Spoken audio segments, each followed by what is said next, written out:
Last time, when we discussed the different qira'at or different readings of the Qur'an, it seems some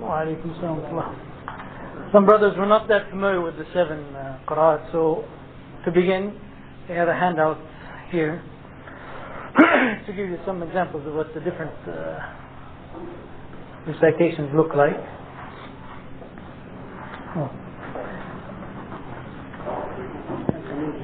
Yeah, they have English on it. Yeah. English and Arabic.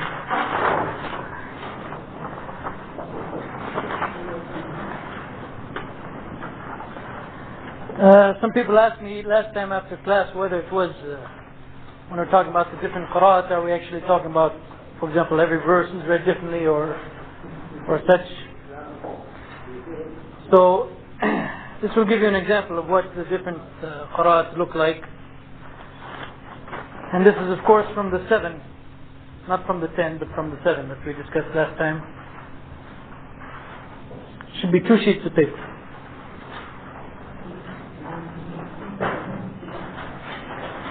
Okay, if you look on the 1 sheet of paper which has Surah Al-Saf, page 786. If you look on the piece of paper which is page number 786, you'll see, for example, in Surah Al-Saf there is 3 verses which are read differently. Now these are not, there's always differences in reading. For example, how to pronounce the Hamza, how to make Idgham. Those differences do not affect, from Usul al-Fiqh point of view, those differences are not important. Okay? But these differences here, since there are differences in the vowel points and sometimes in the lettering, they do make a difference. But as I said, to give an example of how different or how similar the different qira'at are.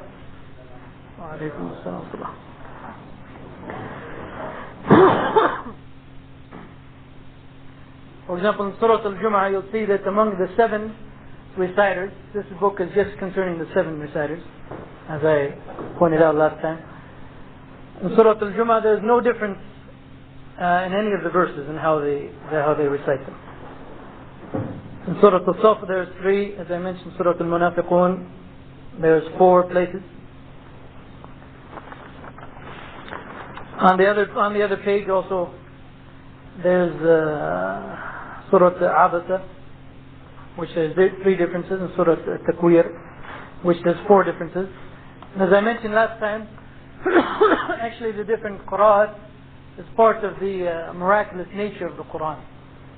For example, if you look at verse number 24, or the last example from Surah Takwir, in which, and it is read, this word in the verse is read differently. The meaning changes, of course, depending on which way you read it. In one case it means that the Prophet ﷺ has not changed anything that he received, or he cannot be accused of changing anything that he received. While in the second case it means that the Prophet ﷺ is not stingy in conveying the meaning of what or conveying what he receives. Both readings are correct, mutawatir, both of them are Qur'an, both of them are consistent with the Mus'haf of Uthman, or the Masahaf of Uthman. This is again evidence that the different Musahaf were different, they were not the same. Because obviously here in this verse you're talking about a change in one of the letters. Okay. So any questions about the different Qur'an?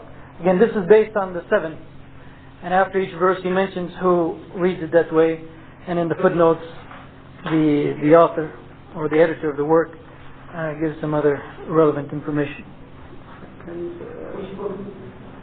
This is a book called Al-Liqna'a fi Qira'at al-Sab'a, which is Al-Liqna'a, which is by someone named Al-Ansari, he died in around 540 or so. But this particular sheet here is taken from a PhD dissertation. In other words, the footnotes are part of his dissertation from Al-Qura University in Mecca. Yes.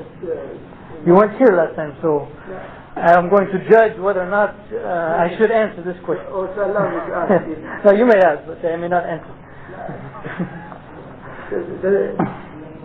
Can we apply the 7 citations to one verse? What do you mean apply the 7 to 1? Can we read one verse 7 different ways? Okay, as you see here, the verses that are different, most of them are different. There's basically two readings. It's not the case that every one of the 7 reciters has a different way of reading it.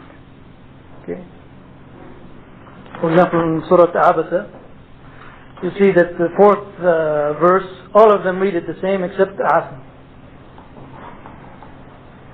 And Al-Haramain wal-Kufiyun, this is from the 7, I think 3 or 4 of them are from Kufa. And the list that I gave you last time, and the handout I gave you last time, Ahmed Zaid. So it's not the case that you'll find, for example, 7 different readings for one verse. And in looking through this book, I didn't find any example of that. Usually there's 2 readings. Some people read it one way and other people read it another way. And again, as I mentioned, this is not including the differences in idgham and these types of things that affect the reading only and don't affect the meaning. Okay, that's a different topic. This part of his book, he discusses that in the first part of the book. In the second part of the book, as you see at the top of each page, this is just changes in the letters or in the vowel points. Okay, any questions? Yes. No. With these, as you see, the meanings are different. Yeah. The important point is that both readings and both meanings are Qur'an and are Hujjah or proofs. Complementary to each other, yes. And sometimes they give different shades of the same. But the point is that both of them are Hujjah. Both of them are proofs. Because both of them are Qur'an. They meet the 3 conditions that we laid down last time. I think also you weren't here last time. You were here? I'm sorry. You just look confused, that's why. Whatever. Any questions about that? Okay, we left off last time discussing the Shadha reading.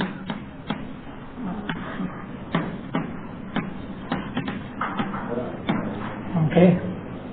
And we didn't really make any conclusion about them. Basically, we're talking about non-mutawatir.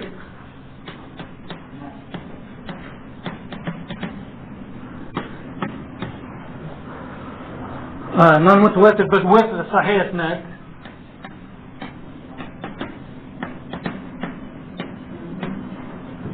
Okay.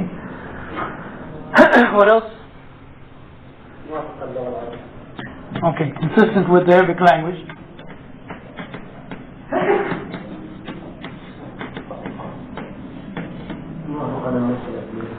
What's that? Is that right?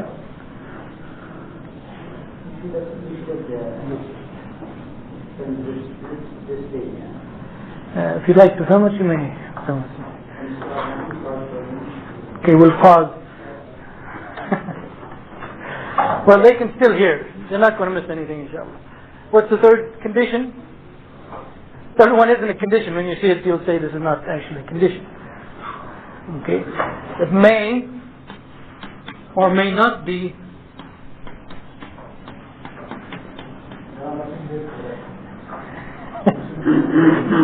okay, that's number 2. May or may not be consistent with what? With the Musahaf of Uthman. And if you remember last time in the handout, okay, in the handout last time we had some examples, and in those examples there were words added, right? For example, about making kafara or expiation for an oath, you should fast 3 days. Some of them put the word consecutive. Abdullah bin Mas'ud had the word consecutive. Obviously the word consecutive is not in the Musahaf of Uthman. So when we talk about Qira'at al-Shadha, or the irregular readings, and it's not necessarily the case that they are consistent with the Musahaf of Uthman. No. Here? Oh. Yeah, but you told me last time this is not a good translation. You said it yourself. Okay. Irregular. Okay. Do you all remember this from last time? Nothing new, inshallah. Okay. Now, what did we say? What did we say about them? Whether they're hujjah or not. Okay. Now, by this definition, they are not Qur'an. Okay. They are not to be treated as Qur'an. The 10 readings, the 10 mutawatir readings that I talked about last time, and I gave you the handout about, those are all Qur'an. Okay. They all have equal value. These, by virtue of this condition, and possibly by this condition, these are not considered Qur'an. Now, if you remember I think the third example in the handout from last time, if you still have that handout. The handout from last time, the third example, was the case of making up the fast. Okay? This is a reading from Ubay bin Ka'b, and it says that the making up of the fast should be consecutively. Okay? What did we say about this reading in particular? This one? From Ubay bin Ka'b?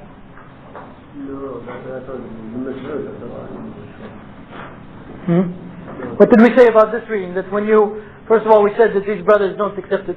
The Hanafis don't accept this reading. Okay? It's not mashhur. What else did I say?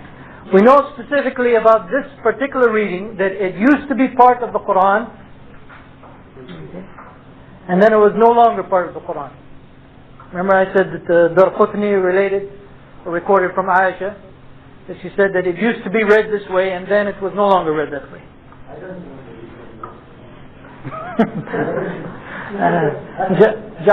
Did I say it? No.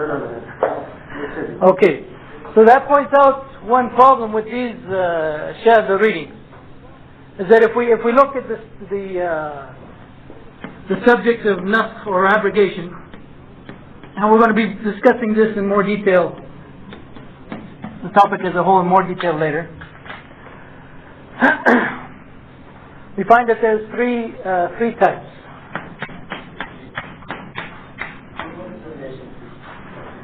Okay, the relation you'll see in a second. Okay, sometimes the reading or the ruling is abrogated. Okay, but the reading stays. But the words of the Qur'an stays.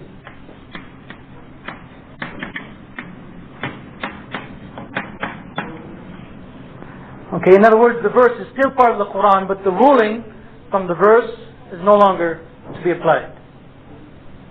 Can anyone think of an example of that type? No? This one is okay.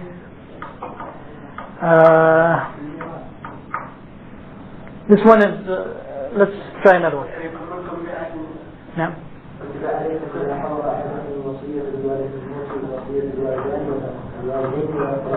Okay, the verse of leaving not a will, but leaving, a will or a bequest, leaving a bequest to your heirs has been abrogated, even though it's still part of the Qur'an.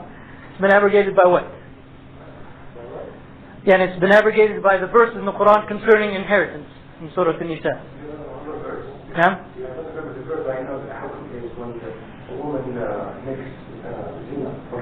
Okay.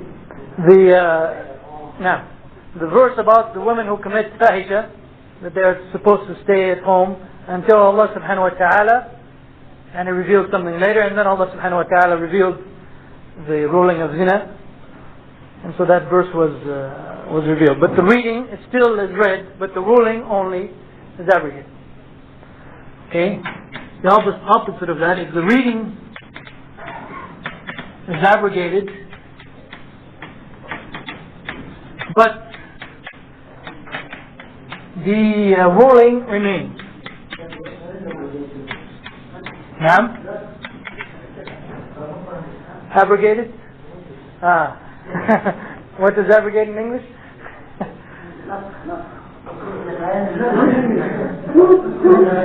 Okay. Now. What is good? Cancelled, okay? Cancelled. How about cancelled? See if this works. The ruling is cancelled, okay? It's no longer being read. The ruling is no longer applied, but the reading stays, okay? Cancelled. Think of it as cancelled. Okay. In English, the word actually is abrogation. Okay, in the second case, the reading is cancelled. Okay, it's no longer part of the Qur'an, but the ruling remains. What's an example of that? Okay, an example of this is the ruling concerning the married person, male or female, who commits adultery. Okay, what is the ruling? What is the punishment for someone who is married who commits adultery? Okay, it's to be stoned. Okay, it doesn't translate well, stoned, especially.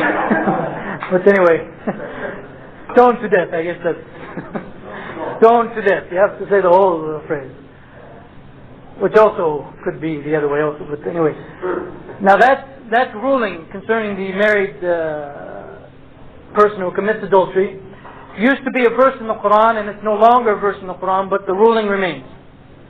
Okay, as Umar ibn al-Khattab mentioned, and as recorded in Sahih Muslim. Okay, the last case is what? Ruling and reading are both abrogated or cancelled. Okay. And who can give an example of that?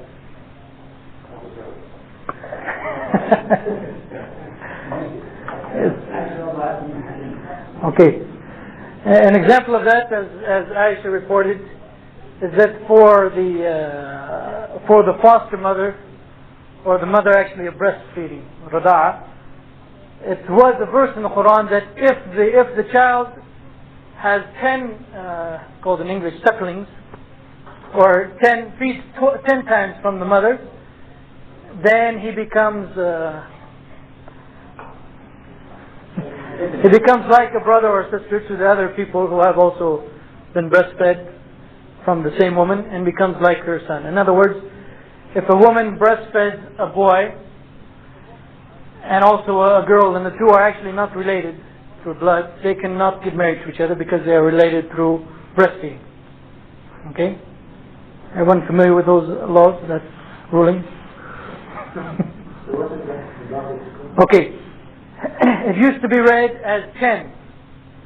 Okay? It said 10 sucklings, and then the person becomes, let's say, a relative. How about that? Through fosterage. Okay? A sibling through fosterage. Okay. Then after that, this is an example of after that, it was revealed that five sucklings were enough. There we are. And then the final revelation is what? Both of those are abrogated, the reading. Final abrogation is what? No. The final Quran is what? Yeah, the final Quran is without number. It just says from Rada, from breastfeeding. Okay? So we went from 10, 5 to really not saying anything. Right? Now there's some people who still apply the second revelation. 5 seconds. There's some, they say only 1 or 2 makes it a sibling. Okay? 1 or 2 is based on a hadith. Okay? Now, start asking me what's the relationship between that and this? No relationship? The relationship is in the third example I gave you. Is that those people who say this is a hujjah, these readings, the problem is that these readings could be from those readings that are abrogated. And if they're from those readings that are abrogated, we have two cases. Either the ruling also has been abrogated, or the ruling still applies. Okay? This is definitely not Qur'an, but we have the problem is that we don't know whether we're talking about this case or this case.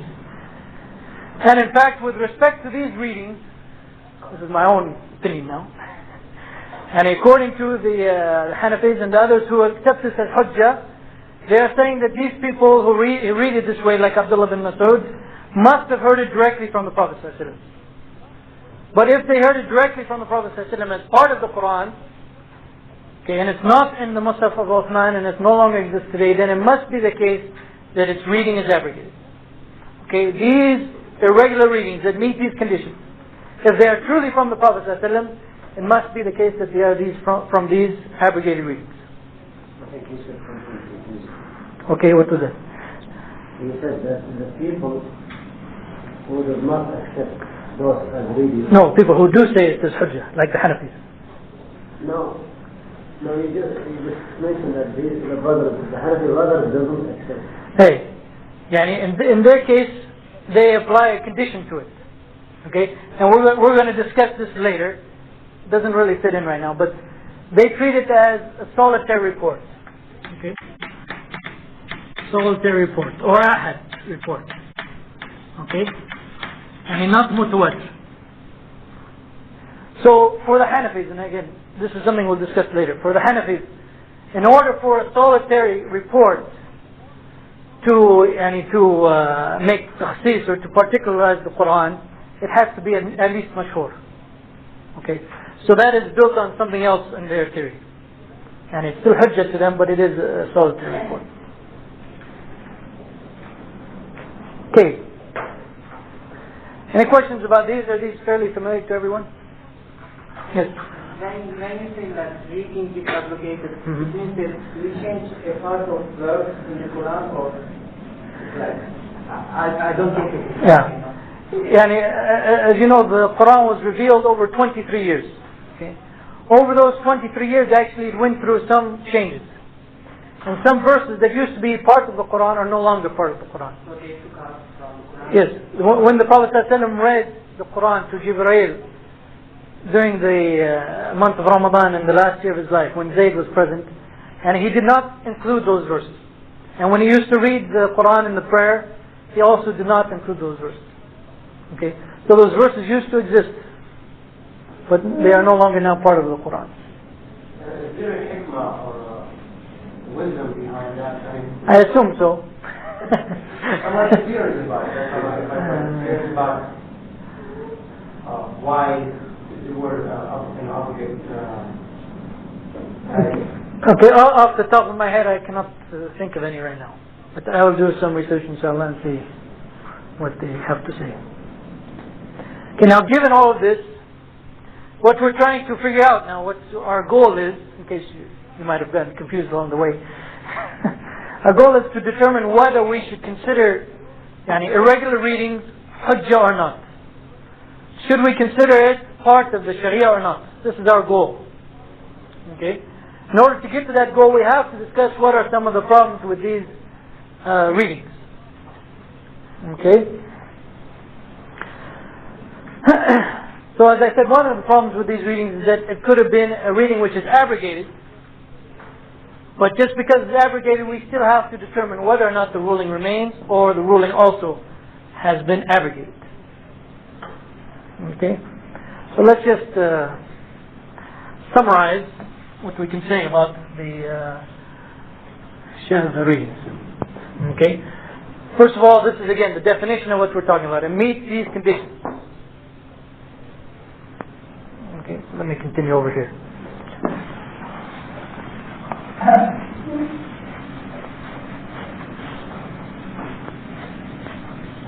Okay. first conclusion is it is, or they are actually, probably better, are definitely not part of the Qur'an.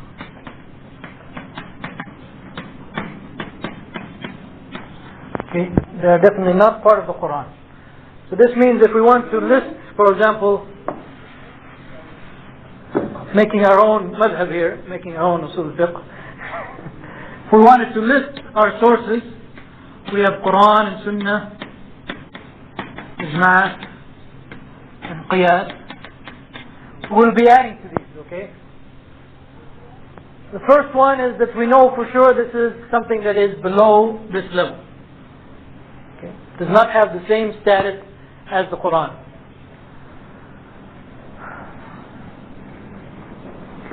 As an aside from this point, because of this point now we have to decide whether it is hujjah or not, proof or not. The Malikis, this is just now for your information, as if you know the whole course wasn't for your information. Just this part here is for your information.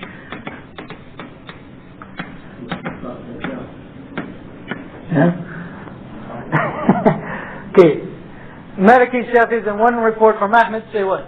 Is it hujjah or not? Okay, they say it is not hujjah.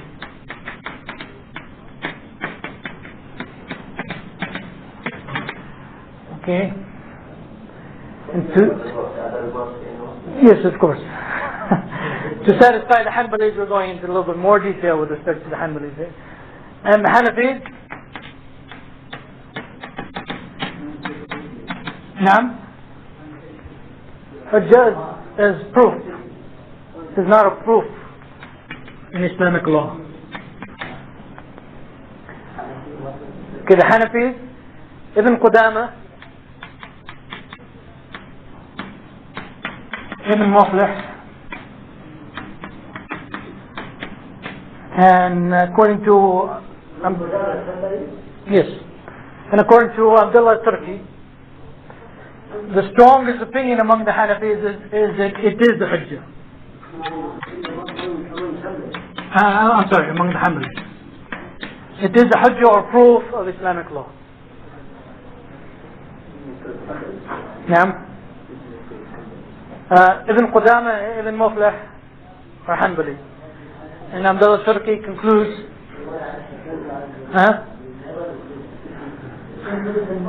okay. If you're not familiar with the madhab of Imam Ahmed, it is not strange to have two reports, contradictory reports from Imam Ahmed. Okay? That's why people have to study his madhab to say what is the stronger opinion. Abdullah Turki concludes, and these two Hanbalis conclude that the stronger opinion is that it is hujjah. What was his criteria? What was his criteria? If it meets these conditions. Okay. He doesn't have the same condition with respect to particularizing or making takhsis for the Quran that the Hanafis have.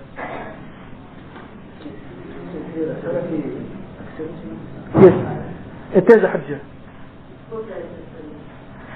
The Hanafis, Ibn Qudama, Ibn Muflih, and according to Abdullah Turki, the stronger opinion in the Hanbali madhab is it is a hujjah. Ibn Qudama and Ibn Muflih are two of the leading Hanbalis. Malik, Shafi, and one report from Ahmed say it is not a hujjah. Okay? Is that clear? Well, the problems with these readings is number one. That's also number one, huh? Okay, number two. Is that, what did we just say? It might be a reading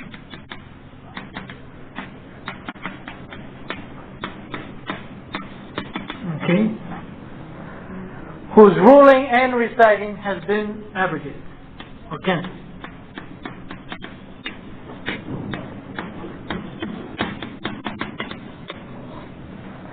Have been abrogated.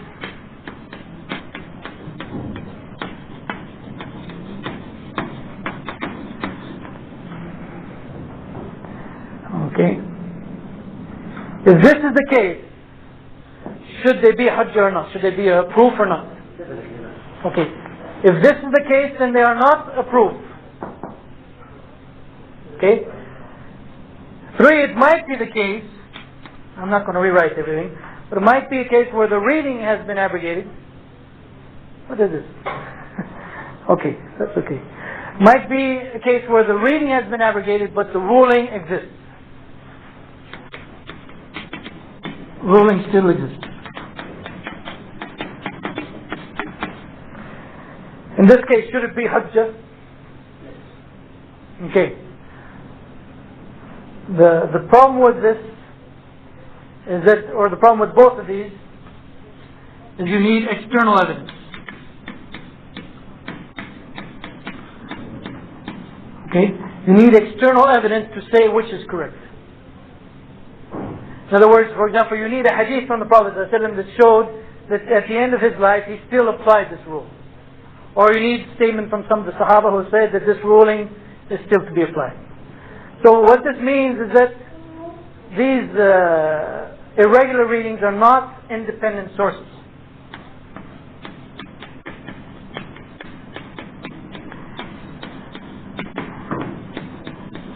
And they need to be supported in order to be accepted.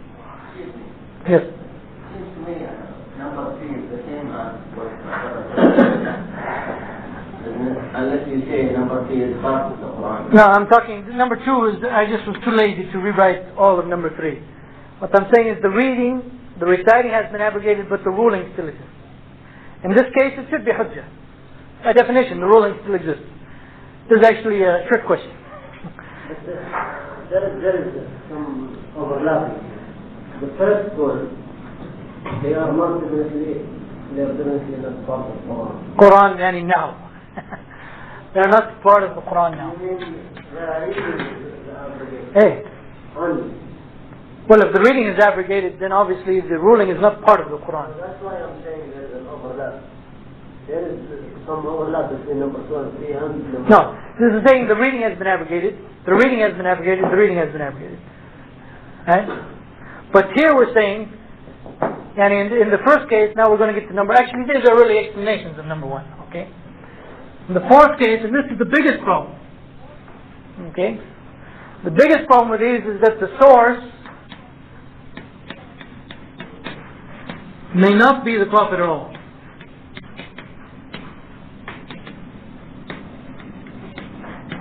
And in the sense, what I mean by that is that, in fact, they were never part of the Quran. But it is a mistake or ijtihad from the Sahaba.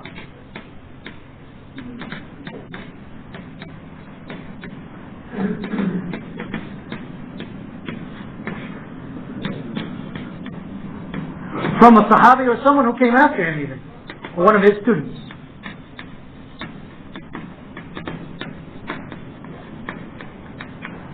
Okay.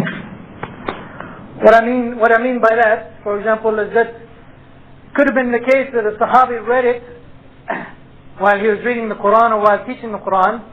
He read these words as an explanation of the verse. Okay? Not as being part of the Quran. Well, the people who heard it from him understood it to be part of the Quran. Obviously that wouldn't be the case now if he read it during prayer, for example. That's a different situation. Okay? For example,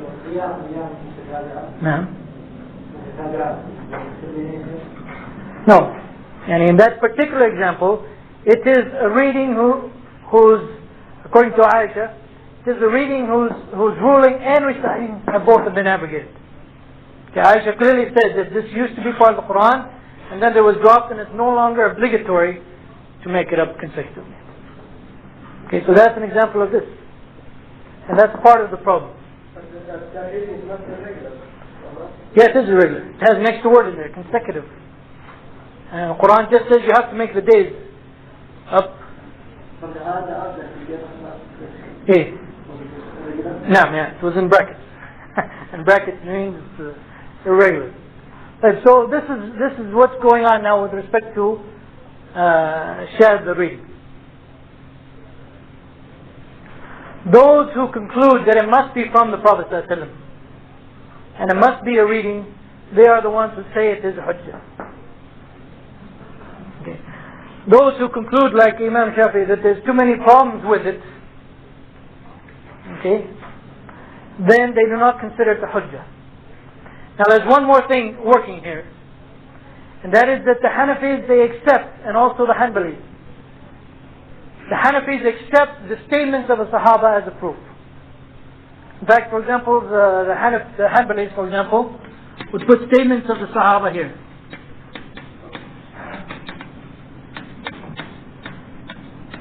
Okay?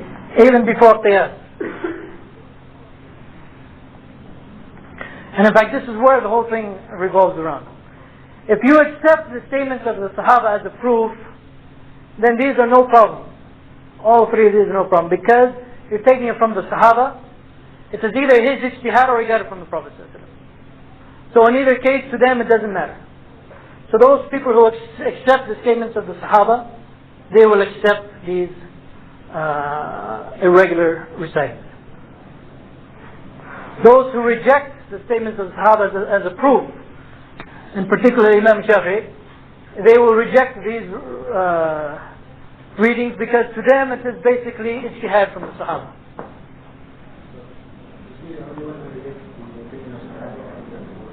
And he doesn't consider it as hujjah. The Maliki, especially after Imam Shafi'i's time, it's really lost its position. And I remember when we discussed the history of Usul al-Fiqh, basically the Hanbalis, the Shafi'is and the Malikis are all from the theologians or the theorists, and the Hanafis are basically a different school. So these three schools were more influenced by Imam Shafi'i. Well, Imam Shafi'i was one of the points that he was trying to make, is that the only thing that is really hujjah are the things coming from Allah subhanahu wa ta'ala, which is the Qur'an and Sunnah, and then he gave arguments for ijma' wa qiyas.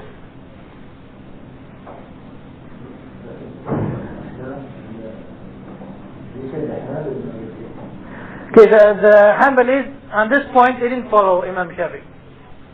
And on this point, they consider a statement of the Sahaba to be, for example, stronger than Qiyas, because they consider it is the Sahaba who are best qualified actually to make Qiyas. And because they understand the whole of Islam, and they learn it directly from the Prophet ﷺ, so their ijtihad should be preferred to ours. That's their argument.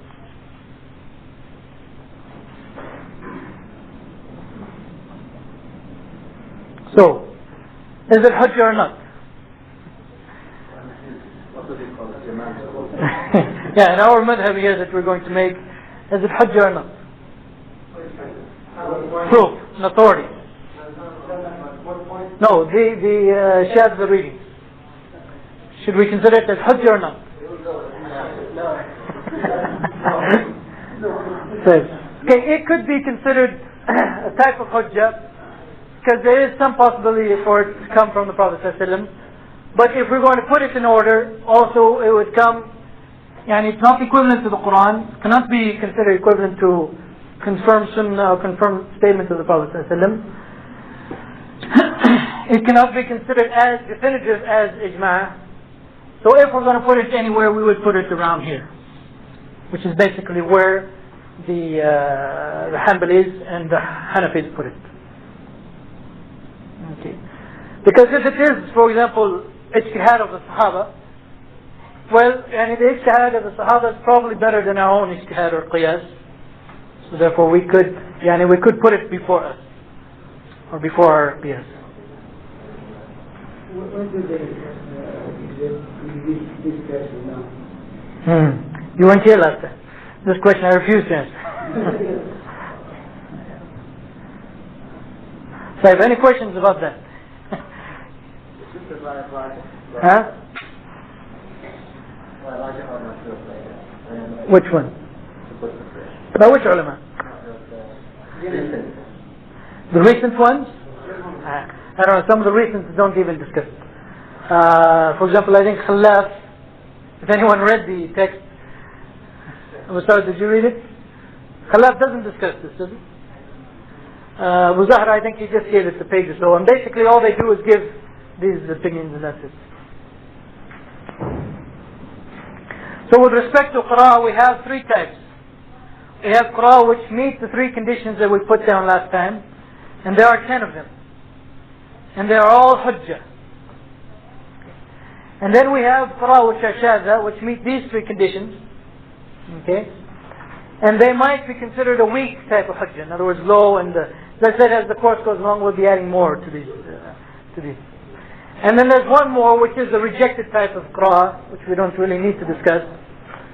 The rejected qira'ah comes to us, the rejected qira'ah does not have a sahih isnad, first of all, or it is inconsistent with the Arabic language. Okay. If we have a qira'ah which does not have sahih isnad back to the Prophet ﷺ, or it's inconsistent with the Arabic language, that is the rejected qira'ah. Okay, a rejected reading is obviously not a hujjah.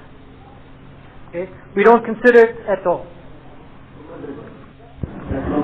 Yes, that was the point about it could be a reading whose ruling also is abrogate. None of these ulama discussed this possibility. None of those. But that's the ending of the section on qira'ah. Any question?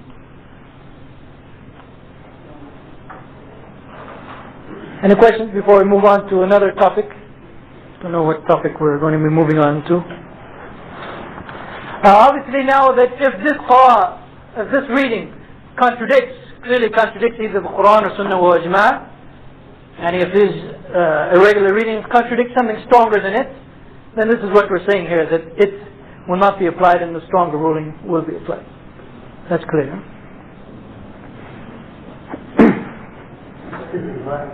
Yeah? Ijma', consensus. See, the brother missed maybe the first 5 lectures, so he's most of you know Ijma', didn't you? See? In Turkish it should be the same, right? By now I'm just assuming everything in Turkish is the same. So, any questions? Okay, let's move on to the next topic then.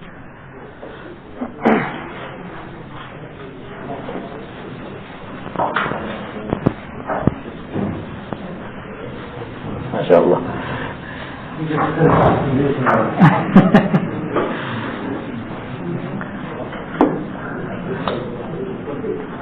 Okay, the next topic inshallah is not going to take very long. And that is when we come to the verses in the Qur'an.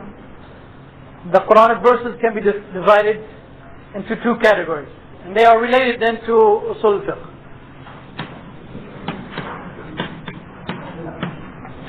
And the basic reason I'm discussing this is to clear up the confusion that seems to be surrounding it.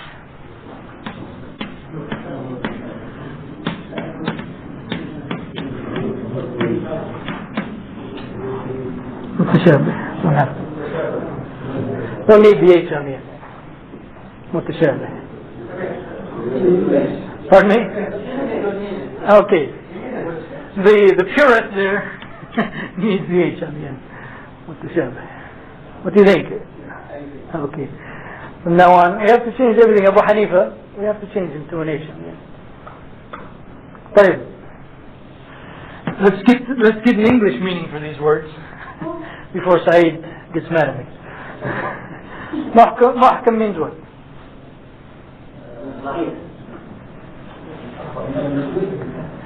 No. They say no.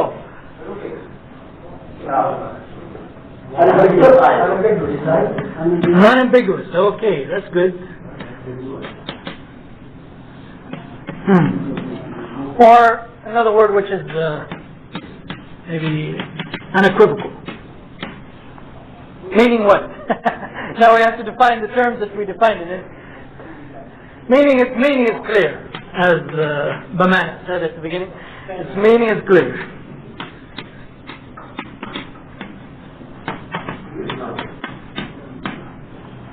Okay?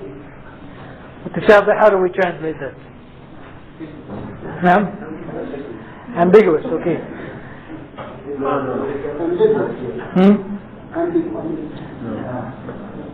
Okay, mutashabih does not mean allegorical.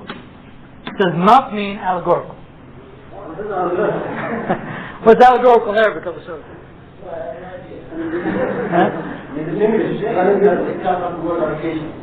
No. Allegorical means it is the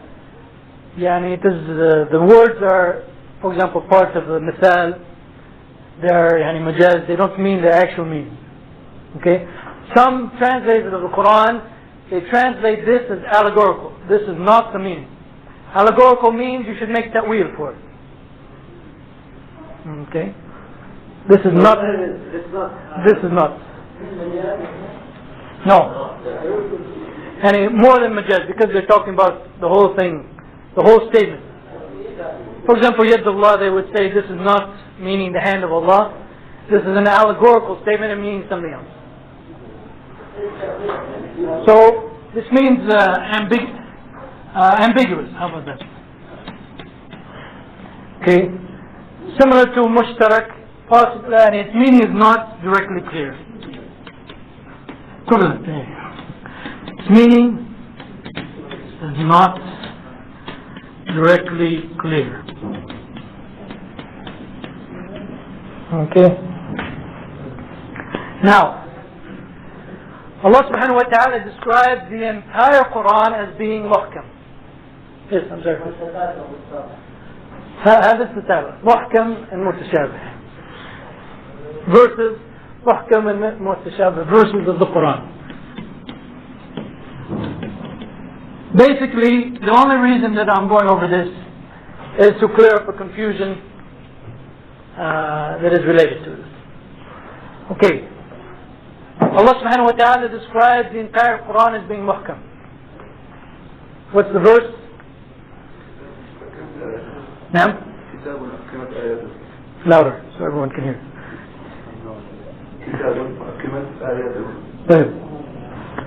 Now, it is a book whose verses are muhkam.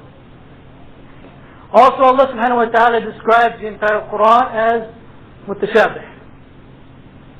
What's the verse? The entire Quran. No, the entire Quran. Now, what's the whole verse? You can.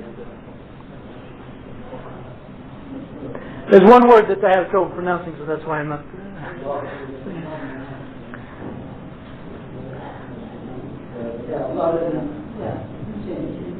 Say it again.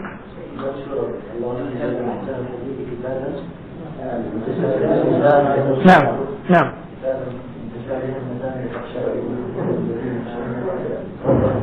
Okay. The two verses, one is Surah Hud, the first verse, and the other one is Surah Al-Zamr, the 23rd verse. Okay? Zumr. The 23rd verse. Okay? And that verse of the Quran, Allah subhanahu wa ta'ala describes all of the Quran as mutashabih. What does it mean in that verse? It doesn't mean obviously ambiguous, the meaning is not clear. This is not a good translation of it. It means they are similar to each other. They are similar to each other. All the verses in the Quran are similar to each other. And then there's the third verse, in which Allah subhanahu wa ta'ala says some of the verses of the Quran are muhkam, some of the verses are mutashabih. And that verse is? Okay. In Surah Al-Imran, number what? Don't have it here. Yeah, it's very early in Surah Al-Imran. Allah subhanahu wa ta'ala says that there are some verses which are muhkam, and those are the al-Kitab. Those are the mother of the book. And there's other verses which are mutashabih. Okay. And later in the same verse, Allah subhanahu wa ta'ala says that they don't know the meaning, or no one knows the meaning of the mutashabih except Allah subhanahu wa ta'ala and the people of knowledge. Okay. Now, from a sort of fiqh point of view, if you're going to say that there's two verses in the Quran, two types of verses in the Quran, one is muhkam and one is mutashabih, if you understand it the way some people understand it, that means there's some verses in the Quran whose meaning is not really known to us. Okay? That's what that's saying. That's saying that there's some verses in the Qur'an whose meaning is not really known to us. Is that correct? To say that? Allah subhanahu wa ta'ala many times in the Qur'an describes the Qur'an as a clear book. Kitabun Mubin. And do we expect it to be the case that Allah subhanahu wa ta'ala will send us revelation concerning verses for our guidance whose meaning we do not know?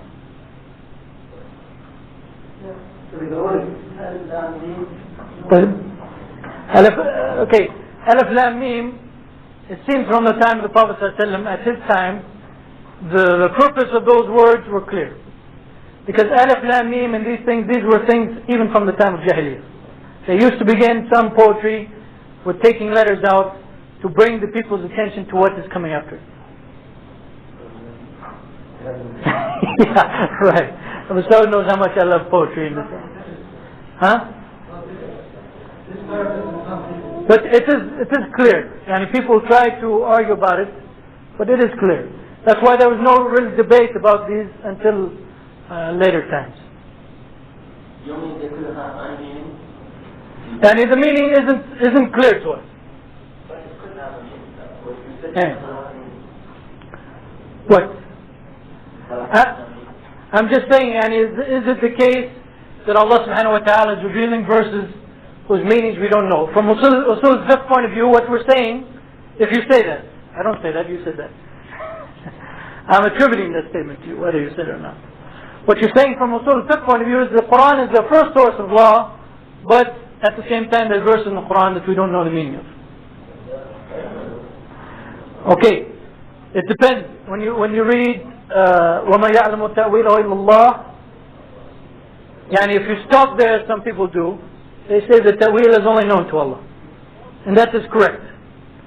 Or if you continue with وَالرَّاسِخُونَ فِي الْعِلْمِ, it means the meaning is known only to Allah and the people of knowledge. That's also correct. Now I'll get to at the end, remind me to say why they're both correct. Okay, now this points out the importance of Asbab al-Nuzul.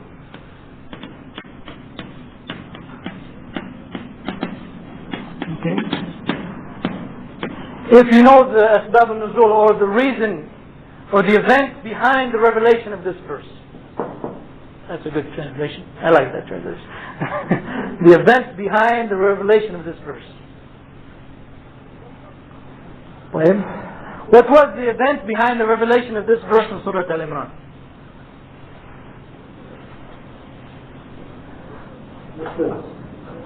This verse in Surah Al-Imran, which describes some verses as Ahkam and some as Mutashabih.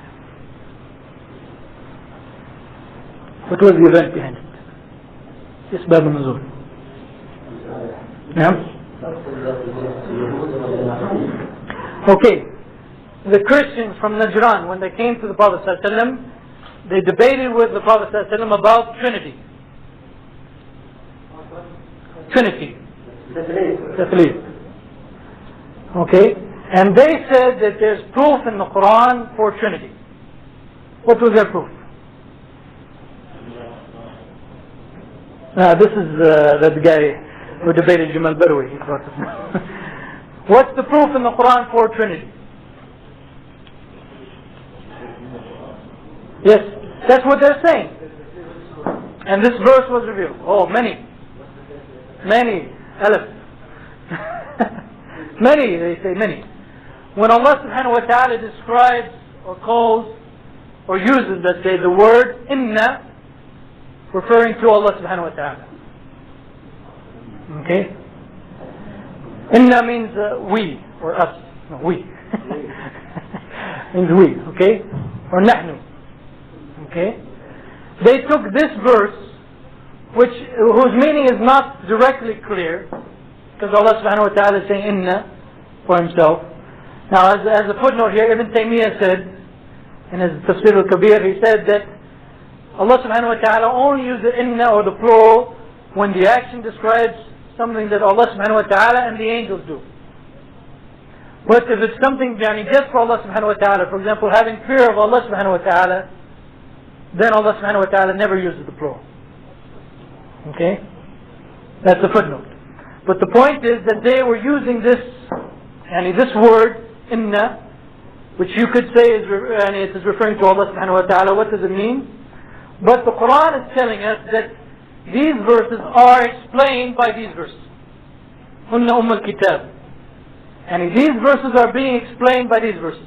Obviously, this is from the Asbab al-Nuzul. That they are saying that Inna, the Christians of Najran were saying Inna means that there's more than one God.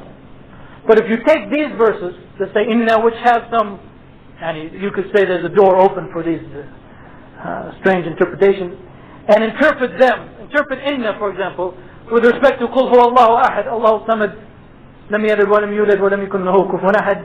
Hada muhkam. There's no way you can interpret it any other way. Okay? So these verses are explained by the muhkam verses. Okay? So it's not the case when we say that they're mutashabih, it means that the verses, the meaning are not known to us. What it means is that the verses by themselves are not clear, but they are explained by the muhkam verses. So the conclusion is, okay, the conclusion actually is mutashabih is the relative term. Okay? Mutashabih is the relative term to some people. In other words, if you take a verse whose meaning is not clear, and you know the verses that explain it, then it is no longer mutashabih. Okay, it becomes muhkam. Don't worry, I see you. And it's similar to the verse, to the hadith of the Prophet ﷺ, when he said that the halal or the legal things are clear, and the illegal things are clear, and what did he say? And between them are doubtful matters. And what else did he say? Continue? No. Yes. Yani not many people know them. In other words, again, doubtful is a relative thing. If you know them, if you understand them, and can interpret them properly, they all become muhkam. Okay? So from the point of view of usul al-fiqh, there's no verses in the Qur'an whose meaning is, as some people understand today, mutashabih. All verses are explained in the Qur'an so that all verses, the meaning of all verses are clear. So yes, of course, for the ulama, not for us.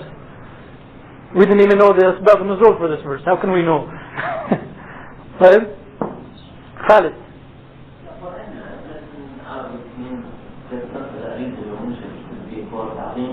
Okay, also, that's the problem. Its meaning isn't clear. It could mean to glorify the speaker. Okay? For example, even in English, the king will say we. We ate breakfast today instead of I.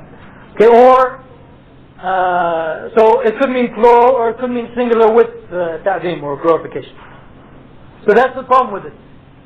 And if you take them by themselves, their meaning is not clear. But when you look at them in the light of the muhkam verses, their meaning is clear. There can be no doubt about it. So, from usul al-fiqh point of view, all of the verses in the Quran are actually muhkam, or they can be muhkam. If we have a verse which is mutashabih, if we try to understand it in terms of the muhkam verses, they'll be clear. Now the confusion, or why I brought up this point again, is because some people think that mutashabih means something that is allegorical, and its meaning is not what it states, or it means that its meaning is not known to us. That isn't the case.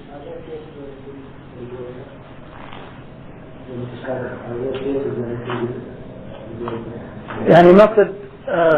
Well, it depends on your. And allegorical obviously is an English word. There are statements in the Quran, and the students of Ibn Taymiyyah in the room will not like what I'm going to say.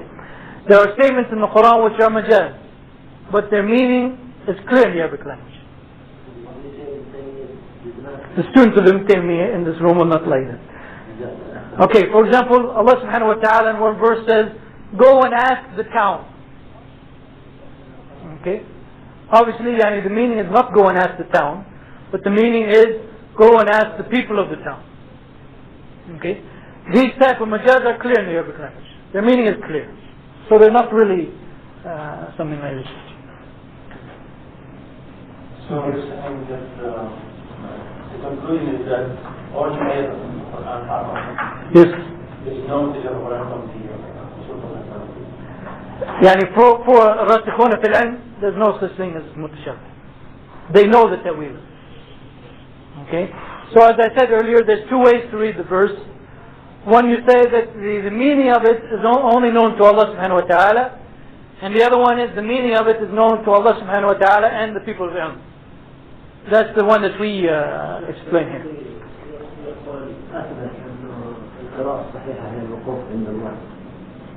Who said that? Shanqiti?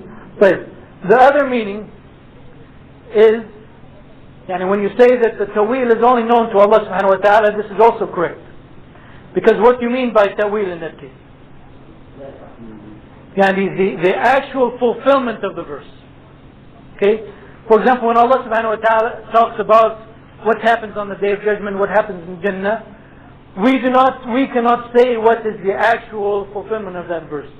And because these are things that human beings have never seen, and therefore we cannot describe them exactly. So the ta'wil, or the real meaning of those, is known only to Allah subhanahu wa ta'ala. But their meaning in a general sense is known to everyone, who has the ability to understand. Same as I said, same as that hadith of the Prophet al-halal bayin, in which he said that most people do not know, or not many people know the truth about it. Yes? And we can say that that's a good translation of Quran. If somebody wants to translate Quran, in Turkish, for example, I see that they complete the sentences. Like if you say people of town, or instead of saying town, they say people of town. Yeah. If somebody doesn't know Quran very well, then he may, wrong translate. Oh, sure. Oh, there'll be many verses in which he will say things which don't make any sense actually. But always in Turkey they were saying that this Quran is not good, or Quran by this guy is not good. The translation, obviously, unless we're talking about Qur'an. Alhamdulillah. So we got something accomplished in this class. Alhamdulillah. I like that. Abdurrahman, did you have just stretching? So, any question about this? Question? Okay, let's move on to the next topic, which also we will not discuss very long.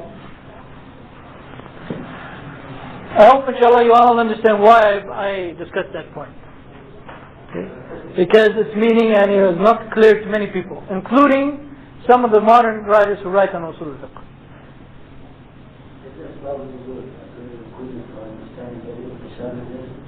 No. For example, the example I gave, the inna, you don't have to know what was the sabab al-nuzul for these verses that say inna or nahnu. But you just take that verse and compare it to Allah la ilaha illahu, it becomes clear. About inna, that's about majaz.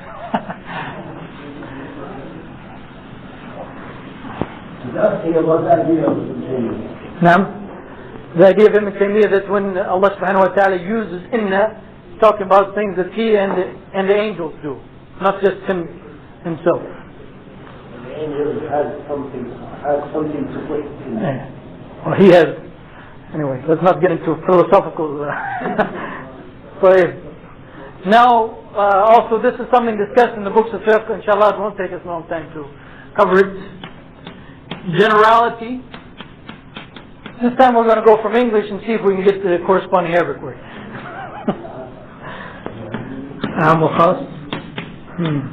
And brevity in the Quran.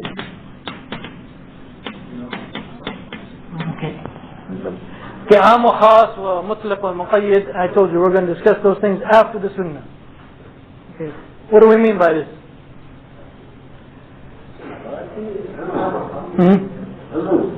No, not in this case. How about?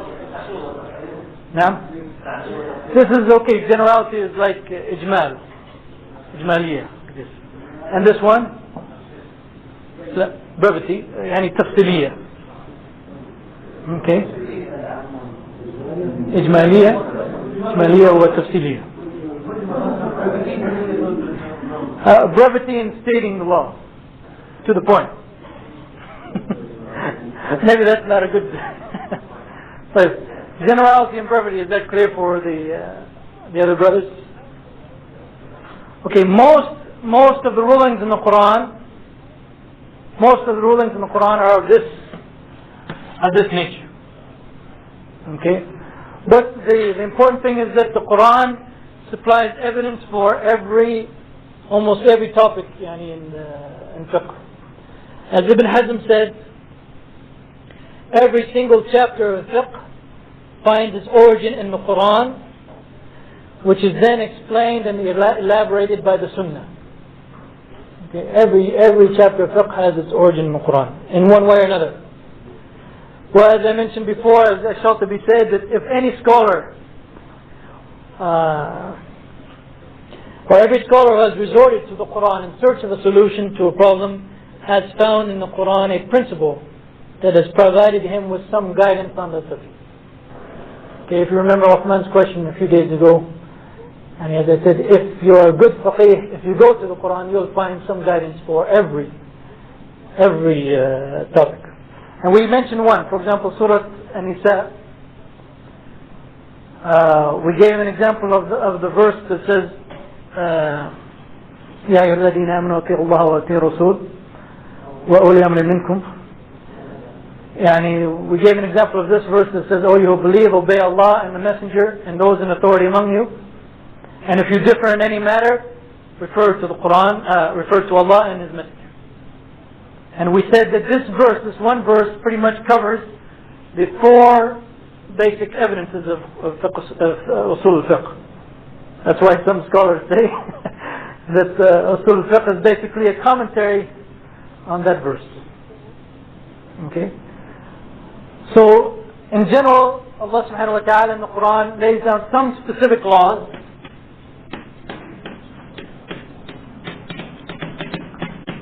okay, but the number of specific laws are not actually that great. There are quite a few. For example, with respect to punishment, or hudud, what do we find in the Quran? Punishment for what? Pardon me? Qadhf, slander, killing, or murder, homicide. Homicide, that's a good word. What else? Theft. What else? Zina. Let's call it fornication. What else? Naam, which is what in English?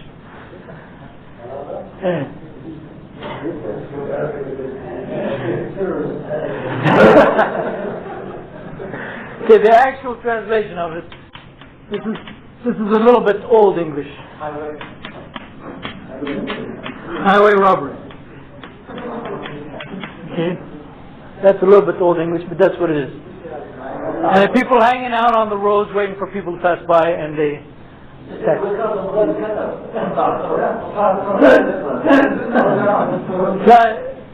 It is in general. Okay, it is more general.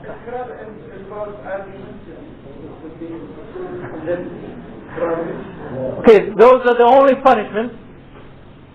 Right? Is there any other? Did I leave anything out? No. Okay. It gives specific laws for punishment, specific punishment, and at the same time, what it doesn't cover, it gives you general rules. Okay. Murder, killing. Okay. It gives you general rules. For example, it says that the punishment of something should be what? Should be should be equivalent. Is that a good? Should be similar in greatness to the crime itself. Okay. So although Allah subhanahu wa ta'ala doesn't give us that many punishments, does lay down general rules that the one who commits a crime should be punished to the extent of his crime. Okay? These rules obviously are fixed. They can never be changed. These hudud, these 5. Here there is some flexibility unless it's been defined or restricted by the Sunnah. Unless it's been restricted by the Sunnah, here there is some flexibility for changes over time. Okay, depending on the maslahah or the welfare of the people at that time. Okay, this is one of the flexibilities of Islamic law. Yeah, that's special case. I mean, that's extreme case. Extreme. يعني الضرورة حالة ضرورة. The only time you can drop these is حالة ضرورة.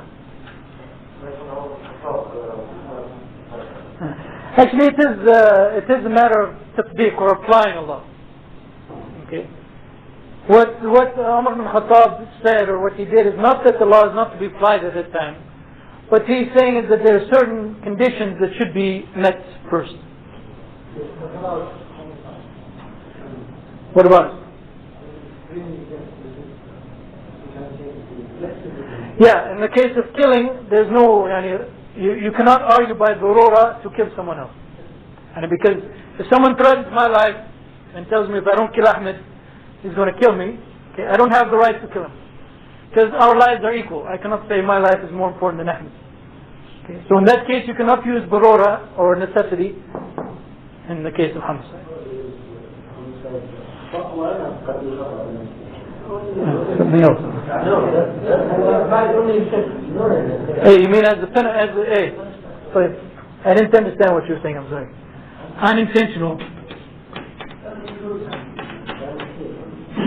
Unintentional homicide or manslaughter.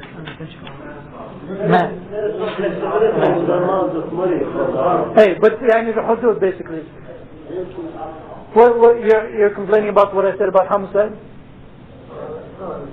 That's because we have people, Muslims mixed with non-Muslims in war and cancer.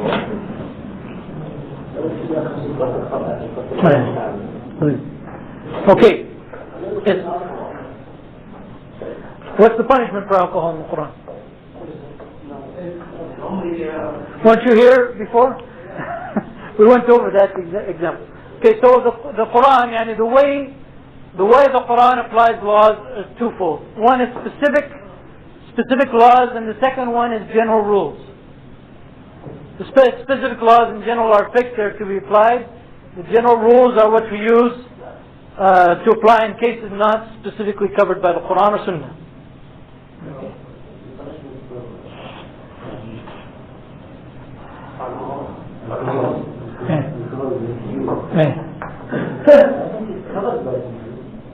Yeah, covered by Sunnah. Right now we're just talking about the Qur'an basically. But even it wasn't fixed in the Sunnah. Yeah, but it wasn't fixed. Hey, no. Okay. Yeah. Okay. Now there's one point also that I don't want to. And there's some, especially many of the modern writers. Okay. They say that the Quran contains very few laws. For example, Al-Khalaf has this argument. It says, for example, the Quran includes 70 laws regarding family law. Okay. 70 laws concerning civil law. 70 verses, concerning civil law. 30 verses concerning penal law, which is punishment and that kind of thing. 13 verses concerning jurisdiction and procedure. 10 verses concerning constitutional law. 25 verses concerning international relations. And 10 verses concerning economics and finance. The Khalaf, yeah. So his conclusion is there's a total of 228 verses in the Quran concerning legal aspects. Now, we have to understand where this idea came up. Khalaf wasn't the first one, but it came up from modern writers. And what it is basically, why they're trying to say there's only 228 verses in the Qur'an that deal with legal matters. And they're saying it's a very small percentage. And it seems to me, Allah Alam, the reason they're doing this, if you trace it back to the first one who did it, is that they're trying to respond to the missionaries and the Orientalists who came at the turn of the century and accused Islam of basically, or the Qur'an of being basically a law book. Okay. In other words, they're saying it is a deen or religion without any real spirit to it. It's just laws. So these people try to answer by saying, look, actually there's very few laws in the Qur'an. But I believe this was the goal of the Mubashirin or Mustashriqeen. And if they want Muslims to look to the Qur'an, as the quote I think last Thursday, I quoted Fazl Rahman, they want people to look to the Qur'an not as a source of law, but basically as a source of faith, something general, and you don't really have to apply what it's saying. And this, unfortunately, many of the modern writers, when they talk about the Qur'an, they also bring up this point, that there's very few verses. Number one, these verses in general, they are much larger than other verses of the Qur'an. And the verses dealing with legal matters are much larger than other verses. Some of these verses are longer than many of the shorter surahs at the end of the Qur'an. Secondly, there's many other verses that give us general rules. Okay? There's many other verses that give us general rules that are directly applicable as laws. And when we apply them, like that where the punishment should be similar to the crime committed. Thirdly, also, that sometimes we get laws from what are known as non-legal texts. And in other words, we can derive principles even from the stories of the earlier prophets or other parables. Parables? And from the amthal that we find in the Qur'an. Okay? These are not necessarily legal texts, but we can derive laws from it. And finally, as I mentioned earlier, excuse me, as I mentioned earlier, and as Ibn Hazm and as the Shatibi pointed out, and from Usul al-Fiqh point of view, the Qur'an is the number one authority, and it is in fact the source of Islamic law. Any topic in Islamic law, you'll find some clue to it in the Qur'an itself. So that argument that they make, that some of the modern scholars, again, this is something you won't find in the older works, that there are very few verses in the Qur'an related to law, and what they're actually doing without realizing is they're downplaying the Qur'an as the first source of fiqh, as the first source of law in Islam. But we have to realize what was the goal of the people who made that claim, and we have to put back the Qur'an in its proper place. Now, what should I do now? The last 5 minutes I'm going to tell you 3 topics that I'm not going to cover. How about that? And these 3 topics are usually covered in books of Usul al-Fiqh, but I'm not going to cover them because I don't think they are very important from Usul al-Fiqh point of view. Pardon me? Okay. The first one is the Arabic, non-Arabic nature of the Qur'an. And in other words, the debate over whether or not there are non-Arabic words in the Qur'an. This was something the Usuliyin, they debated. I don't really think it has much importance.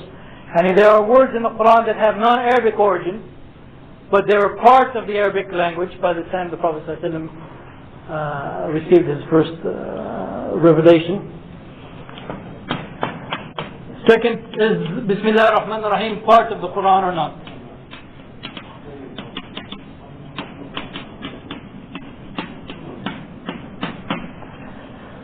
Okay, is Bismillah ar-Rahman ar-Rahim part of the Qur'an or not? This is a big debate in many of the books of the Usul al-Fiqh.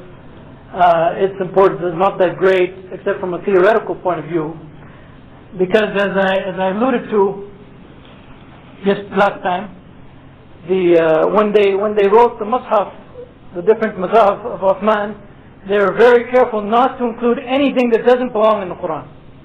For example, the name of the surahs, they did not put them.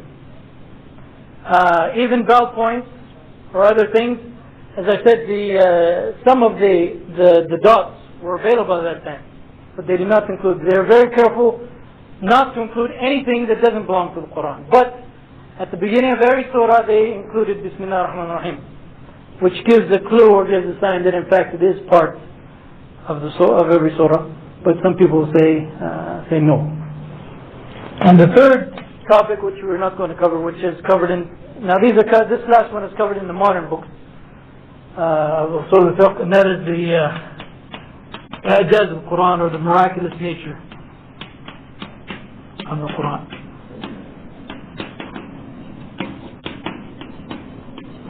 The miraculous nature, Ijaz of the Quran. Al-Khalafi spends, I think, about 7 pages or 5 pages on it. And from Usul al-Fiqh point of view, how do we treat this topic? From Usul al-Fiqh point of view. Remember I said Usul al-Fiqh is based on 3 sciences. And basically from Usul al-Fiqh point of view, you should treat this topic as something given. And it is not related to Usul al-Fiqh. It's just something given, and Aqid or Ilm al-Kalam, whatever you want to call it. The only interesting thing about this, the only interesting question I came across is the miraculous nature of the Quran, is that proof that the Quran is from Allah, or is that proof that the Prophet Muhammad ﷺ was truthful? Which one is it? Anyway, that's something they debated. As I said, that's the only interesting thing I found. It is a separate topic. I think it doesn't belong in Usul al-Fiqh, so I'm not going to discuss it. But these 3 topics, as I said, I'm not going to discuss them. You'll find them in the books of Usul al-Fiqh, so I'm just mentioning them now, so that if you should ever go on and read a book on Usul al-Fiqh, since you're not reading the required reading, you might come across this. When I asked her, no one said this. I already covered that point. سبحانك اللهم وبحمدك اشهد ان لا اله الا انت استغفرك واتوب اليك.